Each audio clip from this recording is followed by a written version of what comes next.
Ayan mga boss, nilagyan ko ng bawang, paminta, asin, saka yung sukang galing ng Pangasinan. Ayan o, galing po ng Pangasinan yan. Ewan ko kung anong suka yan, yun pa sukang basta galing ng Pangasinan, binigay ng kambal yung twin masishap sa madapdap mapalangat. Binigay sa akin. Ewan ko kung anong sili to, siling ata. Sayang to.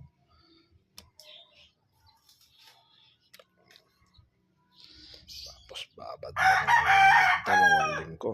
Masarap na sausawan to. Mabango po yan pag nababad na ng 1 linggo. Subuksan mo ang bango, amoyin.